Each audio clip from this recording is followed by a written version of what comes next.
Saludos amigos de Puerto Palabra y hoy estoy aquí con un lujo. Tengo a Carlos Heredero, mi buen amigo Carlos Heredero, un investigador, un comunicador y después veremos cuántas cosas más. Saludos Carlos y bienvenido a Puerto Palabra.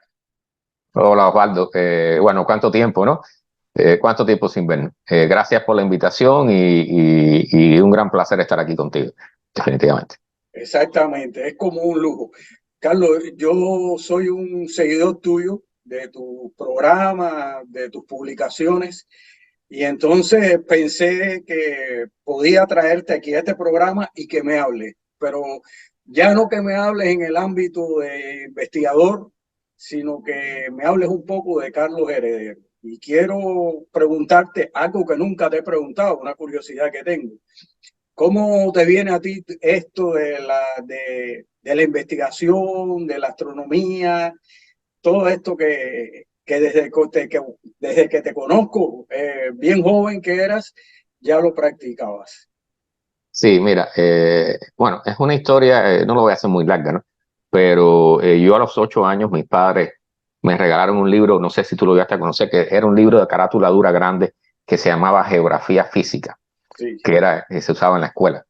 Y ese libro yo recuerdo que tenía, claramente tenía, me acuerdo perfectamente, una escala del sistema solar en varias páginas, con los planetas en escala, en las longitudes más o menos, para dar una idea del tamaño del sistema solar. Y yo observando aquello me hice una pregunta que fue lo que me cambió la vida. O sea, me pregunté, bueno, ¿habrá vida en otros planetas? Y a partir de ese momento fue una sección con la astronomía y con la vida extraterrestre y todas esas cosas que tú conoces y que podemos hablar todo lo que tú quieras al respecto. Y nada, en el año 97 yo siempre fui el niño del aula que muchas personas se asombran cuando yo lo digo. Yo faltaba a la escuela, incluso en la secundaria, y al otro día iba a ver al profesor. Dice, mira, profesor, este es el papelito del médico porque falté ayer porque estaba enfermo. Y tú faltaste. No, yo no me di cuenta. Y entonces yo era el niño que pasaba desapercibido totalmente. Yo vine a desarrollar físicamente en 10.º grado, o sea, ya con 15 años prácticamente. Incluso en el preuniversitario, en décimo, yo era el primero de la fila, era el más flaquito, el más chiquito de toda el aula. Entonces, en el preuniversitario me sumé a un grupo de espeleología, de visitar cuevas. Ahí fue donde comencé realmente a cambiar, ¿no? Un poco. Creamos un grupo, un pequeño grupo de hacer matutinos y vespertinos en la escuela. Hacíamos obras de teatro cortas. Yo era un muchacho muy tímido, yo tuve tratamiento de psicoterapia y todo por timidez. Y nada, en esa época rompí muchos moldes. Eh, y bueno, ¿qué decirte? Fue una época de muchos cambios.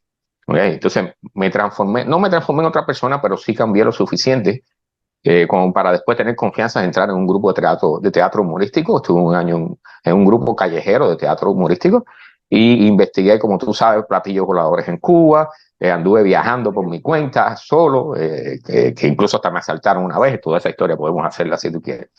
Y nada, todo ese montón de experiencia después me transformó en la persona, además de ser una persona que siempre me gustó leer y aprender, me transformó en una persona aún más inquisitiva. Y entonces, bueno, soy lo que soy ahora. Al final me transformé, me descubrí un poco como maestro a veces. O sea, yo rechacé una carrera de profesor en la secundaria porque pensé que nunca me iba a gustar. Y después me descubrí enseñando y enseñando niños, sobre todo, y personas adultas incluso. Nada, un cambio grande en la vida, ¿okay? Cambio grande que los que me conocieron cuando eran niños, lo ven después, me vieron allá, no sé, en la televisión, en Pasaje a lo Desconocido, o en cualquier otro programa de la televisión, o mantuve un programa de radio, en Radio Progreso semanal, durante 6 años. Entonces, toda esa historia fue un cambio radical, pero que por supuesto me hizo crecer y me transformó en una mejor persona. Carlos, yo cuando iba a presentarte estaba pensando cómo presentarte, si como científico, si como investigador, sino como comunicador, como curioso, o como todas estas cosas juntas. ¿Cómo que tú te catalogas? Bueno, bueno, primero yo no soy científico, o sea, una de las razones, o sea, Yo soy aficionado a la ciencia, soy divulgador. Divulgador no es un título oficial, es una persona que sabe y se interesa por enseñar a los demás lo que sabe. Entonces, eso me transforma un poco en una persona un poco popular. Como te dije, he tenido programas de radio, de televisión, he publicado cosas en sitios web y he hecho muchas charlas también, conferencias, y a las personas les gusta. O sea, he descubierto que tengo ese don, ¿no? De poder explicar bien las cosas, que es lo que más les gusta a las personas, que explico las cosas a un nivel que pueden entenderlo, generalmente, siempre que puedo. Y eso me ha hecho, o sea, yo lo que me gradué en Cuba oficialmente, mis estudios fueron de técnico medio en sistema de radio, o sea, en radiopropagación, antenas y todas esas cosas. Siempre me gustó la radio, yo soy radioaficionado desde que tenía 15 años y me gustó, bueno, como te dije, la astronomía, tenía mi telescopio, mis cosas. O sea, siempre me han interesado varias cosas y al final en Cuba no hice una carrera universitaria porque siempre tuve, desde el año 1980, cuando en Mariel hubo un episodio bien grave en toda mi familia. Estuvimos 3 meses encerrados en la casa por culpa de que queríamos irnos del país en esa fecha y no pudimos. Y entonces desde esa fecha yo tuve una batalla particular con el sistema cubano, y por tanto decidí no estudiar universidad ni nada de eso, entre otras cosas porque siempre estaba enfocado en irme del país y yo sabía que tener una carrera podía ser un problema para eso, ¿no? Entonces, y no quería deberle nada al gobierno tampoco. Entonces, más o menos eso es lo que he sido yo en el tiempo que estuve en Cuba. No, una cosa que quería aclarar, ese ruido que se escuchó es de un barco, estos barcos que navegan por el río Hudson. Yo dejé la ventana abierta y todo porque quiero que se vaya haciendo de noche y ver toda esta cosa. Yo, cuando hablaba de radio aficionado, yo quería hablarte de radio aficionado, que me hables un poquito más, porque además, cuando yo te conocí en Cuba y vi que tenía todos esos aparatos, bueno, yo he escrito sobre eso, ¿no? Cuentos y novelas y todas esas cosas. Cuando vi todo eso, yo pienso que el radio aficionado en Cuba tiene que ser un tipo muy valiente, porque en Cuba todo es malo. Imagínense un radio aficionado, una persona que en ese tiempo se estaba comunicando con el mundo. ¿Cómo ha sido tu experiencia como radioaficionado desde el punto de vista de radioaficionado, como esa experiencia personal que has tenido? Sí, mira, el que se dedica a la tecnología en Cuba tiene el problema de que no hay tecnología. O sea, cuesta trabajo conseguir computadoras, piezas electrónicas y toda esa serie de cosas. Entonces, el radioaficionado en Cuba siempre ha tenido que inventar, y el radioaficionado como tal, el que es el más metido en la técnica, pues construye sus propios equipos, sus propias antenas, construye su propia llave telegráfica y cosas así. De hecho, te voy a hacer una anécdota. Cuando yo empecé realmente a ser radioaficionado, mi primer paso, por supuesto, fue aprender el código Morse, comprarme una llave telegráfica y me hice un transmisorcito pequeño, y desde el apartamento donde vivíamos en la calle San Nicolás, que era un apartamento pequeñito, y había un huequito para mirar para arriba, y por ahí saqué la antena y puse de hecho la antena hablé con el cura de la iglesia que quedaba del otro lado de la calle, y tiré la antena hasta la azotea de la iglesia. Y bueno, mi papá siempre estaba asustado con eso, y cuando me oía, y mi papá se ponía, mira, te van a coger preso, van a pensar que eres agente de la CIA, y bueno, toda esa historia. Y bueno, eso siempre estuvo dando vuelta, ¿no? En una ocasión, bueno, en lo que tú viste allá en el Palmar, en Marianao, Sí, allí una vez me echaron bueno, más de una vez me echaron la policía, acusándome, bueno, no de las antenas, sino de que tenía parabólicas. Yo nunca tuve parabólicas, no me interesó eso, pero me acusaron de eso, y como la policía no pudo coger nada que yo tuviera, pues entonces cogieron a un tipo que tenía un banco de películas en la otra cuadra. O sea, hay historias ahí, te digo. El delegado de la cuadra me recibió ese día, yo venía del trabajo, y me dice, la policía no te ha contactado. Y yo, no, ¿por qué? No, porque te están buscando, porque dicen que tú tienes parabólica en la casa. Ah, yo no tengo ninguna. Ah, bueno, ok, tranquilo. O sea, y mi computadora en esa época yo la usaba para los programas de radio, pero también para hacer contactos. Bueno, pinchaba los cables de los teléfonos arriba en la azotea, porque yo nunca tuve teléfono en mi casa, para poder enviar emails a mi familia, e incluso llegué a publicar un artículo en España. Y en esa historia, bueno, me compré la computadora, una impresora de esas de las que hacían mucho ruido. Todo el barrio se enteraba que yo estaba imprimiendo. Y cuando en una época se pusieron a la policía a decomisar computadoras, porque se habían robado computadoras en Copestel, yo tuve que cogerla completa, envolverla en plástico y subirla a la azotea, que no tenía candado la azotea. Las puse debajo de los tanques de agua y estuvieron una semana ahí arriba. Yo me iba al trabajo o dormía y preocupado por la computadora, porque si alguien se la encontraba o por si llovía y se rompía el plástico. Y una semana estuve arriba hasta que me la pude llevar a casa de mi novio. Entonces, es una historia, o sea, el radioaficionado en Cuba, incluso llegué a ser profesor un tiempo para los que estudiaban en la llamada Academia de Radioaficionados. Me buscaron como profesor de electrónica y en una ocasión, déjame decirte, en una ocasión estaba el presidente del Radio Club, que era muy come candela, por supuesto, y yo les digo a los alumnos, fíjense bien, porque el radioaficionado, déjame explicar esto, el radioaficionado tiene un compromiso con la sociedad, ¿ok? El radioaficionado, si hay una emergencia, un huracán, un desastre natural o una guerra, el radioaficionado inmediatamente lo llaman para ayudar en las comunicaciones, que es una de las cosas más importantes. Entonces, en el caso de la guerra, bueno, es obvio, pero en el caso de los desastres naturales, yo me iba voluntario muchas veces, cuando los huracanes, con mi radio y mis baterías. Pero en el caso de cuando te movilizaban oficialmente, te sacaban del trabajo, te llamaban para hacer ejercicios militares y te usaban para garantizar las comunicaciones. Eso durante una semana. Entonces, eso era obligatorio. Y un día yo me paré delante de los alumnos y les dije, miren, la radioafición es una afición, es un hobby. ¿Ok? Y el día que ustedes se vean obligados a hacer algo que no quieren hacer en contra de su voluntad, ese día deja de ser un hobby, deja de ser una afición y se transforma en un trabajo por el que tendrían que pagarle. Y el hombre, presidente del Radio Club, cuando escuchó aquello, saltó, no, porque la revolución y todas esas cosas que tú sabes. Y aquello, bueno, esa fue una de las tantas historias, ¿no? De los cuantos encontronazos que tuve. Pero bueno, yo lo disfrutaba. Al final yo lo disfrutaba y me reía con esas cosas. Eran maldades que le hacía el sistema, ¿no? Al final, bueno, no fui de los que salió en la calle a protestar cuando el agosto, aquel famoso 13 de agosto, ¿no? Sí, Pero sí. bueno, yo me enteré ya después que había sucedido, pero sí hacía mis cosas. O sea, yo estaba infiltrado un poco en el sistema y hacía mis cositas de vez en cuando que no le gustaban a la gente oficialista.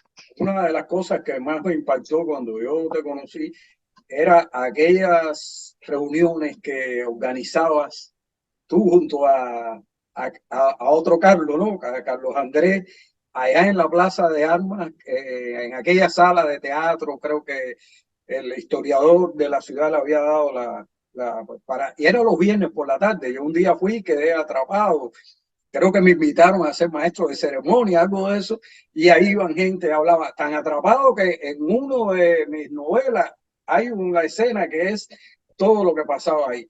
¿Cómo tú te la arreglaste para hacer eso, organizar en un tiempo tan difícil? Porque eran tiempos difíciles, para lograr organizar eso y después incluso hubo, que yo supiera, un evento internacional, no sé si hubo más. Sí, mira, ese evento se llamaba Los Límites de la Realidad, era en la Biblioteca Villena, que no sé si existirá todavía a estas alturas. Tengo que preguntarle a Carlos Andrés, que todavía está en Cuba.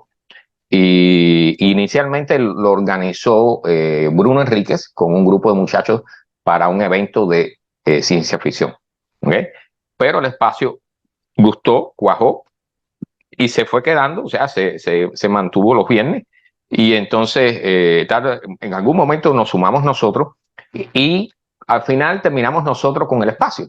Terminamos organizándolo. Bueno, era un trabajo terrible porque todas las semanas había que buscar un conferencista, había que organizar todo aquello, ponerse de acuerdo con la biblioteca, avisarle a la gente. A veces se servía comida o algunos refresquitos y, como bien dijiste, se hicieron algunos eventos ahí.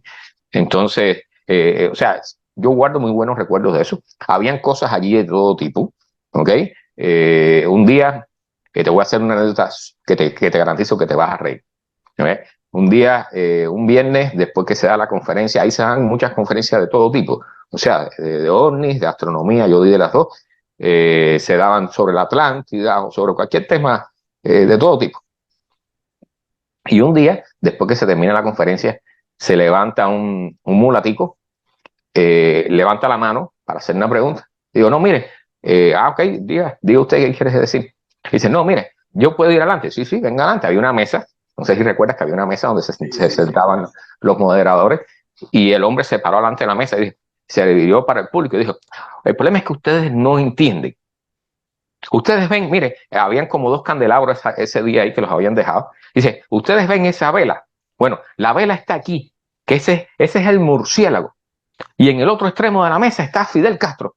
Y se armó una que ya tú sabes, ¿no? Porque, o sea, en ese momento Fidel Castro estaba vivo y ya tú sabes. O sea, allí pasaron cosas de todo tipo, ¿ok? Teníamos gente que se quejaba de que los extraterrestres le comían los mangos del patio de su casa, del árbol que tenían en el patio de la casa. Había de todo, ahí había de todo, ¿ok? Nos divertíamos, fue una época de mucho trabajo, pero conocimos muchas personas valiosas, hicimos muchos contactos, disfrutamos mucho. Eso sí, o sea, cuando tú mantienes un espacio permanente, sobre todo semanal, y ya tú lo debes saber, es un compromiso y es mucho trabajo. O sea, ya no es la cosa sola de divertirte y de que te guste, sino que ya es una obligación, ¿no? Y es una obligación con los que vienen, con el público. Es un trabajo bien serio, es una responsabilidad bien seria. Y bueno, hasta que duró el espacio, ahí pasaron tantas cosas. En un momento se suspendió porque hubo un evento donde se metió alguien espiritista y una persona y dijo que le había bajado el espíritu de Carlos Manuel de Céspedes y empezó a decir cosas, ya tú sabes, y se armó también. No, eso sí nunca lo supe. Ya posiblemente no estuviera yo por ahí para ese tiempo. Pues nada, fue un proyecto bonito. O sea, No, a mí muchas me personas todavía marcó, a tienen mí recuerdos. personajes, yo tengo personajes que saqué de ahí, Cedrero creo que se llamaba ese personaje, que yo lo llamo Febrero, ¿no? Pero que eran cosas muy interesantes. Ahora quería ver otra cuestión contigo.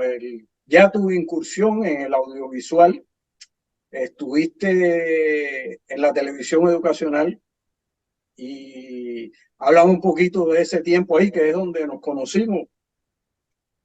Sí, yo entré ahí porque entró Carlos Andrés. O sea, primero entró Carlos Andrés y después cuando hacía falta un técnico, me llamó a Sí, mí. Carlos me habló a mí un 11 creo que fue el día que es de las Torres Gemelas, si mal no recuerdo. Wow. Bueno, ese es el día que todo el mundo recuerda dónde estaba. Sí. Sí. Y bueno, qué decirte. La televisión educacional fue una gran experiencia para mí. O sea, ya yo, como te dije, desde el año 97 particularmente, yo me uní a un grupo de astronomía y fue cuando comencé a dar charlas, a hacer eventos y cosas. Fue cuando comencé a investigar platillos voladores en Cuba, los famosos ovnis. O sea, fue donde más me liberé yo, ¿no?, como persona. Y una vez que entré al departamento, ya yo traía esa experiencia. Y el hecho de trabajar audiovisuales, de ver cómo ustedes lo hacían, los guiones y esas cosas, que yo nunca he sido bueno haciendo guiones, pero sí me gustó mucho. O sea, yo me sentía muy cómodo en el departamento. Era un lugar bueno para trabajar. O sea, no habían las presiones, excepto en algunos casos que tú conoces, como las famosas teleclases. Sí, sí, sí. Pero era bonito. Conocí muchos profesores que me hacía sentir como el pescado en el agua, ¿no? Estaba contento. Realmente yo me sentía muy bien ahí. Todos los que trabajamos allí éramos como hermanos. Disfrutamos, incluso Carlos Andrés, cuando empezó su proyecto de SOS Arte Rupestre, que hicimos los viajes, aquello que nos ayudó tanto el instituto, como otras instituciones también, pero el instituto nos dio una gran ayuda, gracias al hecho de estar ahí trabajando. Realmente fue una gran experiencia. O sea, aprendí muchísimo. Nunca aprendí a manejar bien una cámara profesional, pero sí aprendí a editar, que tú sabes que terminé editando los documentales de Carlos Andrés y esas cosas. Y gracias a eso, bueno, los videos que hago ahora es gracias a la experiencia que adquirí ahí en el departamento. Y allí, bueno, tuve de todo. Tuve hasta una novia allí que era profesora de ahí del pedagógico, profesora de historia. Y bueno, y muchas experiencias, muchas aventuras. Te digo, me gustaba mucho, o sea, como había muchas conferencias ahí, yo aprovechaba y me escapaba o le pedía permiso a jefe de departamento y me iba para las conferencias y me iba a escuchar las conferencias. Y realmente Aprendí mucho sobre pedagogía, metodología. Fue un cambio también en mi vida importante, ¿no? O sea, nunca he llegado a ser un profesor graduado, pero sí he estado en el ambiente y he aprendido lo suficiente como para poder usarlo en mis charlas y en mi vida, ¿no? Entonces realmente fue una gran experiencia. Conocí a personas súper valiosas, Carlos Andrés, a ti. Bueno, Carlos Andrés lo conocía de antes, pero trabajar, no es lo mismo conocer a una persona como amigo a después trabajar con esa persona en el mismo lugar. ¿Okay? O sea, se conoce mucho más a la persona. Conocimos a todas las muchachas, aquellas maravillosas que trabajaban con los niños que tenían problemas de Alzheimer y todo eso, que eso también fue una gran experiencia, que hicimos un documental con ellos. O sea, realmente esas cosas te cambian la vida y te enseñan puntos de vista diferentes, cosas que tú nunca te imaginas que existen en la sociedad normalmente, porque los mismos niños con los casos esos tan graves de Alzheimer y esas cosas, normalmente están recogidos en una esquina, ¿no? Y el resto de la sociedad no se entera de eso, excepto las profesoras y los padres. Y nosotros participamos de todo eso. Fue sumamente interesante y llega a ser triste en algunas ocasiones, pero en otras te sientes bien, ¿no? Porque estás haciendo un trabajo que hasta cierto punto está ayudando a esa gente. Entonces realmente fue una gran experiencia, Arreglé muchas computadoras, limpiamos la computadora de video oficial, la AVI, que tenía 3 toneladas de polvo adentro, aquello, yo no sé cómo no salieron ratones de allí y cucarachas. Ya por ese tiempo yo no estaba. ¿Qué te iba a decir? Una cosa así rápido, ¿no? Que tú decías que nunca habías trabajado en una cámara. Yo tengo más de casi una hora de grabación de todas las teleclases, no de las teleclases, cómo se hacían las teleclases, pero tú no sales porque tú fuiste el que grabaste con la cámara. Eso es muy interesante. Bueno, aparte ya de tu experiencia en el audiovisual, en la televisión, ya me hablaste hace un rato de tu programa en Radio Progreso, que era los sábados a las 6 de la mañana, 6:30, era muy temprano, ¿no? Si a mí me dice un programa a esa hora, yo creo que no puedo. Y después tuviste en La Poderosa, en Miami. Háblame un poco de esas dos experiencias radiales, porque además fue una buena cantidad de años la que estuviste en eso. Bueno, te voy a decir, o sea, esta experiencia realmente comienza por algo que se llama la Semana Mundial del Espacio. O sea, es un evento que se celebra todos los años del 4 de octubre, o sea, es una semana que está alrededor del 4 de octubre. Y bueno, el 4 de octubre, bueno, celebra el lanzamiento del primer Sputnik y toda esa historia. Pero ese es un evento internacional patrocinado por la ONU y en Cuba nunca se había celebrado. Entonces ya yo estaba en el grupo y decidí por mi cuenta, dije, vamos a hacer que eso se haga sentir y que se celebre en el país. ¿Okay? Y entonces una de las cosas que se me ocurrió es que repusieran la serie Cosmos de Carl Sagan. O sea, la serie original de Cosmos de Carl Sagan se transmitió en los años 80, y no recuerdo, 90, y más nunca se puso de nuevo en la televisión. Me colé un día en el ICRT. Bueno, tú sabes que para entrar al ICRT había que hacer un papel diciendo quién tú eras, nombre y todas esas cosas, sí, y a quién ibas a ver, a qué piso tú ibas, porque eso tenía varios pisos y varios departamentos. Bueno, yo no sé cómo, yo me colé. Te digo así, y te voy a mencionar varios casos en los que yo me he colado después, ¿ok? Que no los vas a creer. Pero yo me colé en el ICRT, en el edificio, y subí hasta el 6º piso, que creo que era donde estaba o subí al 6º. Subí. Sí, no, subí al 6º y bajé al 5º, que creo que era en el 5º donde estaban los archivos de la televisión. Y me paré en la puerta del archivo, había una señora ahí, y le dije, mire, yo estoy buscando la serie de Cosmos de Carl Sagan, porque yo quería que la volvieran a retransmitir. Y me dice, déjame buscártelo a ver. O sea, sin preguntarme ni quién yo déjame decirte que yo he tenido suerte con esas cosas. Y la mujer fue para atrás y sacó unos casetes Humatic, que tú debes recordar, esos casetes enormes. Sí. ¿Ok? Y mira, está aquí, pero déjame revisar la cinta. Y cuando abrió aquello, tú no vas a creerlo. O sea, la cinta estaba allí y cuando la mujer la tocó, la cinta se hizo polvo. ¿Ok? O sea, estaban tan dañadas que no había forma de ser usadas. Entonces me dijo, mira, lo lamento, pero esto no sirve. O sea, esos casetes va a haber que botarlos. ¿Ok? Entonces yo me fui y logré con un amigo que viajaba que él comprara los DVD de la serie original, que los habían hecho en DVD, lo habían remasterizado, y los entró en Cuba, ¿ok? Con su dinero, que eso costaba 150, no sé cuántos, 150 o más dólares.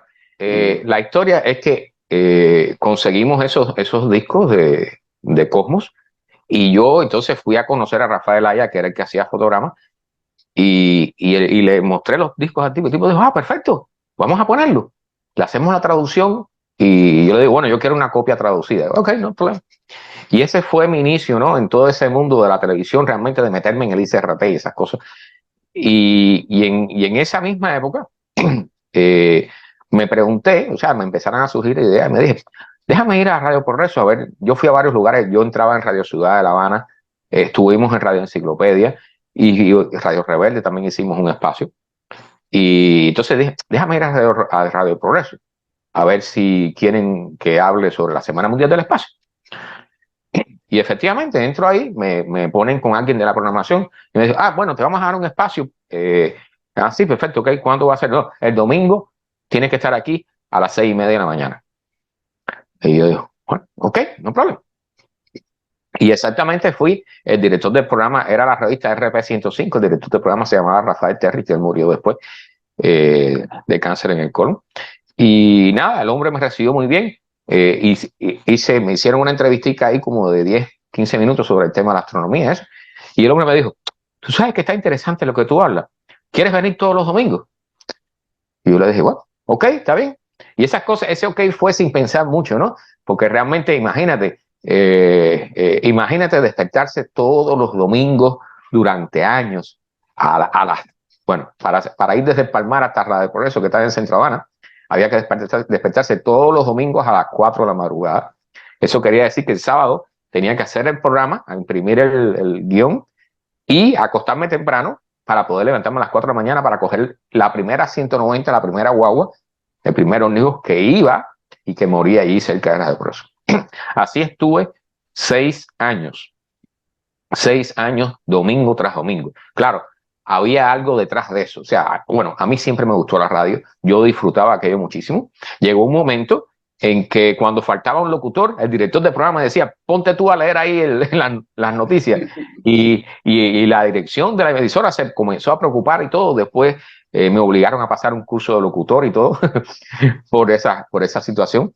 Vi sancionar a periodistas ahí por dar noticias que no estaban autorizadas por el Comité Central. Eso pasó delante de mí, ahí, en vivo. ¿Qué decirte? O sea, pasaron muchas cosas y ya a la hora de yo irme del país, bueno, yo era el director, el coordinador nacional de aficionados a la astronomía, lo fui durante 6 años, 6, 7 años también, y entregué el cargo a otro miembro del grupo, de los grupos aficionados, antes de irme, 6 meses antes. Pero la radio sí me gustaba tanto que quise mantenerla hasta la semana antes de irme del país. ¿Okay? Yo me fui en en noviembre del 2007. ¿Okay? Y entonces, un mes antes de mi salida, yo cojo mi guagua normal, que esa era una hora mala. O sea, coger guagua de madrugada en Cuba, particularmente en La Habana, tú veías de todo, asaltos, gays fajándose, cualquier cosa. Y ese día me bajo de la guagua y comienzo a caminar. Por suerte ya era de día, estaba amaneciendo, y venían 3 tipos caminando desde el Hotel Colina de frente, y yo nada más que escuché a uno decir, a ese mismo. Y cuando yo vi que los tipos empezaron a caminar para arriba a mí, así salí corriendo, porque ya me habían asaltado antes, sí, ya yo tenía la experiencia. La cámara. Exactamente, y como ya tenía la experiencia, yo dije, no, espérate, aquí no me cogen otra vez. Y salí corriendo. Yo por suerte en esa época, bueno, en Cuba se camina mucho, estaba en forma, ahora no pudiera hacerlo, pero salí corriendo y tuve que correr 4 cuadras y entré. Radio Progreso tiene una escalera justo en la entrada. Está la señora que recibe allí en la puerta y está la escalera ahí justo. Y yo entré corriendo y subí la escalera corriendo hasta el estudio. Y hice el programa, y cuando se acabó el programa les dije a los que estaban dirigiendo, y les dije, mire, este es mi último programa. ¿Por qué no? Mira, me pasó esto, me trataron de asaltar, yo no voy a regresar aquí. Ok. Y bueno, un mes después me fui, pero fue una experiencia bonita. O sea, yo disfruto muchísimo la radio. Entonces, aquí cuando llegué, Virgilio Sánchez Josejo, que falleció también ya, fue el hombre que se encargó de ponerme enseguida en contacto. Él era miembro de la comunidad ufológica. él era el director del Miami UFO Center, y él me puso en contacto con mucha gente, incluyendo con un señor que la primera experiencia mía en televisión aquí, o en cualquier tipo de programa, fue en televisión, en un programa que se llamaba La Cosa Nostra, Sí. que no sé si tú lo llegaste a ver. Era un programa Sí. que salía para adultos, un programa a las 11 de la noche en el canal 41. Y nada, el hombre que me llevó ahí, cuando a la hora de presentarme no se acordaba de mi nombre, aquello fue un desastre, estaba Carlucho ahí en esa época. Y nada, después yo me enteré, o sea, los camarógrafos y todo el mundo tenían la costumbre de que cuando veían a un cubanito acabadito de llegar, ellos esperaban al final del programa, que era el momento en que una mujer se subía en el centro de la mesa y se quitaba los ajustadores, se quitaba la blusa y enseñaba los senos, ahí en cámara. Y entonces eso era en el medio de la mesa donde estábamos sentados todos, y todo el mundo estaba esperando a ver mi cara, qué cara yo ponía cuando la mujer se quitara aquello, ¿no? Porque eso era algo que en Cuba tú no ves. O sea, eso tú no lo ves, no era experiencia mía, con 37 años no lo había vivido nunca, ¿no? Y después me enteré que todo el mundo estaba esperando, que en las cámaras había una que estaba en vivo, pero había otras cámaras que estaban en mi cara esperando nada más que para ver qué cara yo ponía cuando la mujer sacara las tetas al aire, ¿no? Y nada, sí, fui a varios programas, estuve gracias a él, estuve en History Channel, en un capítulo que era sobre ovnis sumergidos en el mar. Y después, bueno, fuimos un día a La Poderosa con el programa de Enrique Encinosa. Y a partir de ahí fuimos Vigilio, yo y Hugo Parrado. Y a partir de ahí, en cierto momento, Enrique me llamó y me dijo, mira, ¿tú quieres venir a hacer un programa aparte sobre el tema de la astronomía, lo que tú quieras? Ok. Y nada, se transformó en algo que, bueno, no debiera decirlo yo, pero decía él y decía otra gente que yo era su invitado favorito, ¿no? Sin que se me pongan celoso nadie, pero yo disfrutaba mucho. Eran 2 horas donde yo hablaba sin parar con un papagayo, hora y media dando noticias y hablando de astronomía y de ciencias y de todo. Fue una experiencia bonita. Ahí se hablaba de todo, de astronomía, de ciencia, alguna que otra vez de ovnis, porque yo trataba de evitar un poco el tema, porque yo sé, o sea, tú debes saber todo lo que atrae eso, ¿no? O sea, desvirtúa un poco, llama la atención demasiado y desvirtúa un poco la atención sobre las otras cosas que estés hablando o que quieras hablar. Entonces, al final fue una experiencia preciosa. Estuvimos años en ese espacio, o sea, al final se me quedó fijo todos los miércoles yo hacía el programa, o sea, casi todos los miércoles, lo hacíamos 2, 3 veces al mes, o sea, 1, 2 o 3 veces a la semana, al mes se hacía el programa los miércoles. Y el público estaba allí esperando. Y las preguntas llegaron a ser, o sea, al inicio siempre las preguntas eran un poco ilógicas a eso, pero en la medida que fue avanzando con los años, las preguntas comenzaron a ser más lógicas, más profundas y a veces más difíciles incluso. Entonces yo disfrutaba todo eso, eso te obliga a estudiar, a aprender. Yo iba vestido con mi traje de mago y esas cosas, con mi sombrero de mago que me compré en eBay. Ahora mismo lo estamos viendo ahí. Bueno, pues ese mismo, todavía está guardado ahí. Y bueno, hasta que ya, bueno, Enrique dejó el programa hace unos meses atrás, por cuestiones de salud. Y bueno, entonces yo comencé a transmitir en Facebook, que es lo que tú estás viendo actualmente ahora. Exactamente, eso era lo que queríamos, o sea, pasar ahora a esa parte. Este programa, podcast, como quiera que le llamemos, que no es más que comunicando, que tú logres comunicarte, yo te veo muy cómodo esa interacción con el público. Háblame de tu experiencia, porque a pesar de que es bastante reciente este programa, y además una de las cosas que quiero que me digas es cómo se puede acceder, porque tengo personas que me ven y están interesados en acceder a tu podcast. Sí, mira, bueno, yo tengo mi página en Facebook, que fue la que siempre he usado, que se llama Astro Heredero, o sea, heredero con H, Astro Heredero. O sea, yo empecé con eso, Astro Heredero, desde el año 2000, cuando entré por primera vez a Internet, me hice un correo de Yahoo y ese Astro Heredero me ha acompañado para el resto de mi vida, ¿no? Y ha habido personas incluso que se han puesto Astro no sé qué en su apellido, inspirados por la misma idea, ¿no? Entonces, realmente tengo también una página que se llama, que es un fanpage, que se llama Carlos Heredero, que tiene pocas personas, pero es que es la que al final quiero poner todas las transmisiones, porque allí sí puede haber una cantidad ilimitada de personas. Mi Facebook actualmente tiene los 5.000 invitados que soporta y hay muchos que son de habla inglesa y por lo tanto no ven estas transmisiones que hago, excepto 2 o 3 amistades, uno aquí en los Estados Unidos, otro en Japón, y gente así que hablan un poco de español y entienden lo que yo puedo hablar. Pero nada, el sentido de hacer este podcast en Facebook es lo mismo, o sea, es dar noticias de ciencia y tecnología, hablar un poco de, por supuesto estoy hablando mucho del cambio climático o calentamiento global, como quieran hablarle, porque es uno de los temas que es el tema que realmente más me preocupa a mí con respecto al futuro de la humanidad.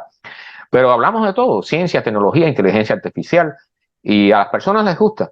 Entonces, para aquellos que quieran sumarse, nada, tienen que, me buscan como Astro Heredero o como Carlos Heredero. O sea, en la página de Carlos Heredero, que es un fanpage, también yo posteo, yo comparto en vivo las transmisiones y los comentarios también me salen allí. Así que cualquiera puede dejarme preguntas en los comentarios o dejarme un comentario o lo que quiera, un saludo. Y nada, yo le devuelvo el saludo o le respondo la pregunta si es una pregunta. Pero es la forma más práctica que he encontrado. O sea, actualmente hay una discusión grande sobre si la radio en AM vive o no. O sea, si está muriendo o si se mantiene viva. Entonces, es un tema complicado la radio actualmente. Y nada, encontré esta vía que me da la posibilidad de seguir haciendo lo que me gusta y mantuve los miércoles. O sea, ahora todos los miércoles a las 8 de la noche, hora del este de los Estados Unidos, estoy allí durante 1 hora. Quizás en el futuro, cuando mejore un poco el problema este del catarro y de la voz, pues haga 1 hora y media, 2 horas, en dependencia de la cantidad de noticias que tenga. Pero, o sea, es difícil a veces hablar durante más de 1 hora, aunque tenga todos los temas allí abiertos y anotados. O sea, hay que prepararse mucho. O sea, muchas personas no tienen idea de que hacer un programa de radio, de televisión o una transmisión de este tipo en Facebook, lo que sea, que dure, exactamente, lleva muchísimo trabajo. Para hacer esto, los programas que yo hacía en la radio era toda la semana reunión de noticias, y para esto que hago en Facebook ahora también es toda la semana reunión de noticias, o sea, estando revisando todos los días noticias y eligiendo las que tú quieres tocar, las que te parecen más interesantes, y las guardas, y entonces ese día yo vengo temprano del trabajo, me preparo con antelación, reviso todas las noticias, las leo, las preparo, busco información que haga falta, y entonces quedo listo para hacer la transmisión de 1 hora. O sea, es un trabajo de por sí que, por supuesto, se hace de gratis, porque hay personas que dicen, no, porque estás ganando dinero con eso. No, yo no gano nada. O sea, eso es... No ganamos nada. Exactamente, tú lo sabes, ¿verdad? O sea, de hecho, aquí el único lugar donde yo he ganado dinero por hablar en televisión, radio, en cualquier lugar, ha sido con el History Channel, que me pagaron $200 por la entrevista sobre los ovnis en Cuba. ¿Ok? Y esos $200, lo primero que fue, la entrevista fue en una biblioteca en Broward, y lo primero que hice fue comprarme un libro de astronomía que había allí. Con esos $200 me compré un libro de astronomía. Entonces, pero es la única vez que me han pagado por eso. O sea, yo, por supuesto, si a uno le pagan es mucho mejor, porque a todo el mundo le hace falta un poquito extra de dinero. Pero yo lo hago porque lo disfruto y porque me gusta que la gente aprenda. O sea, me preocupa mucho, y es un mensaje que doy siempre en las charlas que doy. Incluso hay muchas personas que eligen el entretenimiento por encima de cualquier cosa y no aprenden, no tienen interés por aprender. Y realmente uno de los problemas más graves que tiene la humanidad actualmente son los problemas de educación, la falta de educación y de información, que tenemos muchísima información en Internet, pero la gente no la busca, no se interesa, prefiere ver películas de acción o lo que sea cada vez que viene del trabajo, y no dedican tiempo a instruirse un poco. Entonces la instrucción es fundamental. Y por supuesto, en dependencia de lo que hagan los padres, así los niños salen, ¿no? Entonces, me interesa mucho que las personas aprendan, que por lo menos se interesen en la ciencia, que dicho sea de paso, o sea, todo lo que nosotros tenemos en la sociedad actual, todo, la radio, las computadoras, la internet, los teléfonos, todo está hecho con ciencia. La ciencia es la que ha hecho todo eso, los automóviles, todo, absolutamente todo. Entonces, desde un bolígrafo, yo digo que hasta una receta de cocina. O sea, una receta de cocina implica tener un modelo, o lo que es la receta, un experimento que tú vas a hacer, donde tú tienes que seguir unas reglas bien trazadas para obtener el mismo resultado siempre. Y eso es un experimento de ciencia. Así es como se hacen los experimentos de ciencia. Entonces, Realmente las personas no entienden eso porque simplemente piensan que la ciencia es muy complicada. Y una de las misiones que tenemos personas como nosotros es tratar de hacerla llegar de forma que lo puedan entender y que les llame la atención.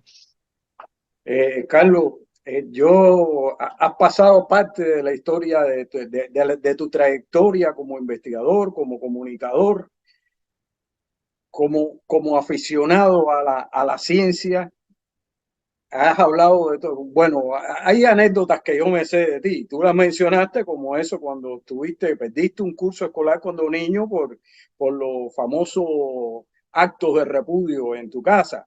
Pero una vez también, ya esto sí, para darle un poquito más de ánimo, una vez intentaste venir para acá, para los Estados Unidos, y no pudiste llegar. Sí, bueno, de hecho fue, o sea, hay varias historias en ese tema, ¿no? Mira, yo en una época, durante el preuniversitario, o sea, yo te dije, bueno, era el niño más pequeño y más flaquito del aula, y durante el preuniversitario yo comencé a correr un poco, o sea, nunca he sido de los mejores en las pruebas de eficiencia física, realmente nunca he sido bueno, pero comencé a correr por el malecón. Yo vivía en esa época en el edificio Humboldt 7, donde mataron a aquellos muchachos Sí. antes de la revolución y toda esa historia. Bueno, allí vivía yo. Y yo salía de allí y corría por todo el malecón. Yo empecé corriendo hasta la Chorrera, que eran unos cuantos kilómetros, y yo corría inspirado mirando hacia el norte. O sea, la idea era prepararme físicamente para irme en balsa. ¿Ok? Y bueno, hubo 2 o 3 veces que hubo alguna que otra oportunidad, pero todo el tiempo era ilegal. Y entonces en el 94, por supuesto, bueno, mi hermana se fue antes, mi hermana se fue una semana, sí, más o menos una semana antes de que Fidel Castro abriera en el 94. ¿Ok? Ella se fue con el esposo y con 6 hombres más en una balsa. Y casi se mueren. O sea, ellos los cogió la corriente del Golfo, los cogieron varias tormentas, estuvieron varios días cerca de la costa de Cuba y después los cogió la corriente del Golfo y los sacó hacia el Atlántico, pasaron por al frente de la Florida, de Miami, de Fort Lauderdale, sin ver la costa. ¿Ok? Oye, por poquito se pierden en el océano y se hubieran muerto. A ellos los recogió un barco y los trajo y los soltó aquí en Miami 24 horas antes de que mandaran a todo el mundo para la base naval de Guantánamo. En ese proceso, mi hermano se tira en una balsa que yo le di una idea totalmente loca, pero una idea que yo tenía, que era coger un catre. ¿Recuerdas los catres aquellos cubanos que eran para dormir con una telita arriba de una lona? Sí, sí, como no. Yo le dije un día, no, yo cogería un catre y le pongo 2 recámaras de camión y en la lona voy arriba. Y queda una balsa muy buena. Mi hermano lo hizo, por supuesto, la amarró con soga de cáñamo, aquello se desarmó, bueno, terminaron siendo recogidos por los guardacostas. Los tuvieron detenidos ahí un día y después los soltaron. Entonces después mi papá y mi hermano se metieron con un carpintero de Rivera, que no lo era, y fabricaron una balsa en casa de una tía de nosotros que vivía en Santa Fe. Y eh, bueno, yo al inicio no me sumé, pero después me sumé, di la hamaca que yo tenía para amarrar recámaras y toda esa historia. Y una noche a la 1:00 de la madrugada salimos cargando aquello entre 5 personas. Tumbamos la cerca y cruzamos la calle hacia la costa, hacia el Diente Perro. Y aquello pesaba que parecía, bueno, yo nunca había cargado una cosa tan pesada. Y cuando pusimos aquella balsa, entre comillas, en el agua, que teníamos el agua por las rodillas, aquella cosa hizo así, ¡pluc! Y se hundió hasta el fondo, con cámaras y todo, ok, inflada. Y después subió despacito, ¡paca! Y al final nos pudimos subir y salimos. Y empezamos a remar y como aquello no tenía aquí ni nada, empezamos a dar vueltas y vueltas y vueltas, que eso le pasó a muchísima gente. Pero al final estuvimos 24 horas en el mar, nos cogió un mal tiempo y nos tiró hacia atrás. Pero cosa interesante de las anécdotas que vivimos en ese viaje, hubo un señor mayor que iba en el grupo y tenía puesto un pañuelo para protegerse del sol. Por al lado de nosotros, bueno, vimos todo tipo de gente en balsa, había muchísima gente tirándose en esa época, pero por al lado de nosotros pasó una carcasa. ¿Te acuerdas los botes de ferrocemento, aquellos de pesca? Sí, sí, Que, bueno, era nada más que el casco y le habían puesto un motorcito de una pipa de agua. Y aquello iba, pero iba que chiflaba por arriba del agua, con 2 tipos adentro. Y los tipos nos vieron, dieron la vuelta, se acercaron a nosotros y dicen, miren, tenemos espacio, quieren que la señora suba con nosotros. Y pues la señora era el tipo que tenía el pañuelo. Y el tipo se iba a subir en el bote. Tú estás loco. Cuando vean que tú eres un hombre te van a tirar al agua. Pero bueno, estuvimos 24 horas en el agua y nada, después mi papá y mis hermanos se volvieron a tirar, hicieron algo más. Que eso sí, ahí los asesoré un poco, les aconsejé poner una quilla, eran con tanques 55 galones, y ellos sí lograron avanzar. Yo no me sumé a ellos, yo me quería ir con otro amigo que yo tenía, que al final no nos fuimos, y ellos los recogieron los americanos inmediatamente, y estuvieron 6 meses en la base naval de Guantánamo, hasta que vinieron para acá. Pero bueno, fue una experiencia también súper interesante, ¿no? Yo llegué a dormir en la balsa con el agua, o sea, la cabeza puesta en el fondo, que ahí el agua entraba y salía. Y yo no sé cómo yo dormí con el agua, el oleaje y el agua entrando aquí a mitad del nivel de la cabeza sin ahogarme. O sea, son experiencias interesantes. Estar en el mar, aunque nunca dejamos de ver la costa, pero estar en el mar en medio de la noche es una experiencia interesante. Es interesante. Bueno, Carlos, hemos hablado de muchas cosas, un recuento de tu vida, tanto personal como tu vida como investigador. Ahora quería preguntarte ya para finalizar, si no tienes nada más que decirme, ya fíjate si mira acá atrás la ventana, como empezamos de día y se ha hecho de noche. ¿Qué proyectos tienes para el futuro? ¿Cómo ves el futuro? ¿Te sientes realizado con lo que has hecho hasta este momento? Bueno, o sea, yo, sobre todo, mira, la parte de todo lo que hice en Cuba, yo me siento muy orgulloso de eso. O sea, yo me sorprendí haciendo cosas. Estuve en una salida ilegal con un amigo, en la cual casi caemos presos, y sin embargo yo le hice frente a la policía, que eso me enseñó, o sea, me dio confianza en mí mismo, de que uno piensa normalmente que es un tipo cobarde, bueno, no sé cosa, que no tiene valor para enfrentar a la policía, en Cuba particularmente, y sí lo hice. Y déjame hacerte una anécdota.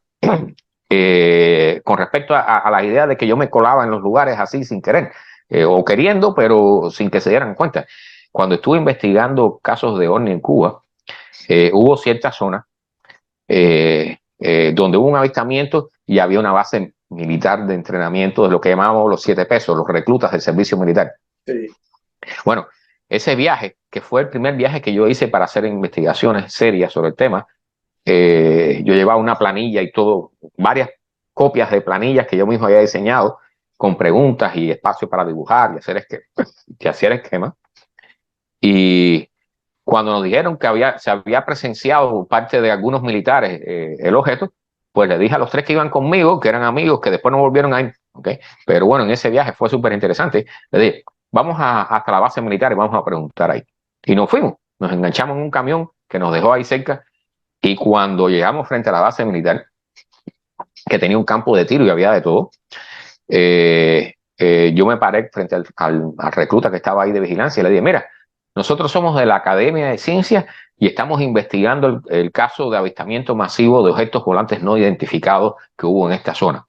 Nosotros quisiéramos hablar con el jefe de unidad para ver qué podemos averiguar al respecto.